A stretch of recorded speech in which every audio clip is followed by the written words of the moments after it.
I'm in Jonesborough, Tennessee this morning. It's East Tennessee. This is a beautiful town. This is the oldest town in Tennessee.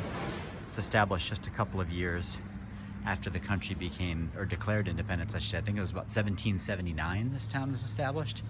And you see here, you're the kid, we're the candy store. I love that, lollipop shop. I'm gonna take a walk down Main Street here to give you a sense of what this place is like. It's a beautiful little town. It's a Saturday morning here around 7:15 a.m. I'm up early as always. Couldn't sleep too well in the hotel, so I thought, let's go out. Of course, it's a beautiful morning and there's not too many people out yet. This is a private residence, but look what a pretty house this is. It says the Half Henley House, 1840. So this is the county seat of Washington County, Tennessee. And as I understand it, this is the first place in America, or the first county, I should say, which was named after President George Washington. And you want to talk about just having a perfect small town Main Street. I don't know what more you could want other than what you're going to see right here on this walk, other than perhaps maybe a breakfast place that's actually open at 7 a.m. on a Saturday. That'd be nice. I looked around everywhere because I'm really hungry, but no place is open yet. I guess people in Jonesborough like to have breakfast a little bit later. Here's an antique shop. There are several antique shops in this town. As you can see, there's one a little bit further up above here that has this sweet old, this one next door has this tennis racket that I'm eyeing. When this place opens up, I'm buying this racket for sure. I collect antique tennis rackets, so I'm into that one right there. So this is the county courthouse here. Let's take a look at this place. This is kind of interesting. Of course, I think in a lot of places, especially in the South, where the ACLU hasn't gotten around to filing lawsuits to get it removed, there's a 10 Commandments is up here. Show you that, in case you forgot what those were. It's pretty neat. And there's something here to Jacob Brown, Colonial Revolutionary Service from the 18th century. But of course, the town has a couple of different claims to fame. One of them is it considers itself the World Capital of Storytelling, the International Capital of World Storytelling, the International Storytelling Center over across the street, which I'm going to show you in a moment. And they have all sorts of literary events and such like that. And apparently they have a storytelling festival each year where they bring in storytellers and authors and such. Sounds very interesting. I'd love to come back for that sometime. So they've got like all kinds of different curio shops and such. Downtown Sweets, okay. So these guys aren't going to open until 10, but here you've got some treats and delicacies and such.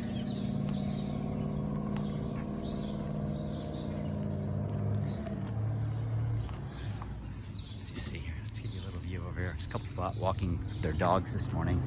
A few cars out driving, but not too many others. This guy needs a new muffler, I think. All right, this is the Mary Martin Storytelling Hall. Part of the International Storytelling Center.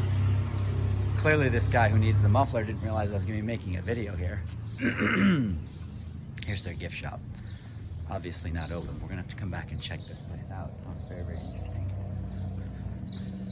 Mary B. Martin Storytelling Hall. And here we've got there's a park back here, Jimmy Neal Smith Park. There's the Chester Inn State Historic Site. And let's get a better view of this place from across the street, why don't we? It's pretty, isn't it? Let's take a look here. Now this inn was continuously occupied for a very, very long time. I don't want to quote the incorrect information because I know there's a plaque right around the corner, so let's get this correct, why don't we? But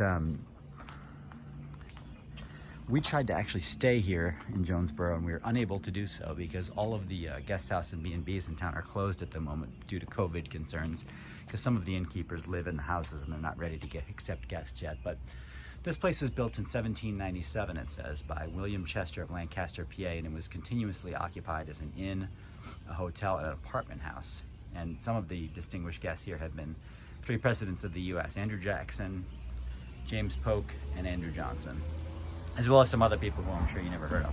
But speaking of Andrew Jackson, sorry, our 7th president, and one of the best ones, I think, in my opinion, we've got here the Christopher Taylor House, which is a log home built in 1777 by a veteran of the French and Indian War, and who was a major in our Revolutionary War. And he's buried in the family cemetery, which is just actually up that hill that way. In any event, Andrew Jackson lived here in 1788 through 1789 while he was practicing law in Jonesborough, which until I got here this morning, I didn't even actually realize that Andrew Jackson lived here. Now this log cabin was apparently 2 miles away from here, but they conveniently relocated it right down to downtown here on Main Street, which is kind of a smart idea, I think.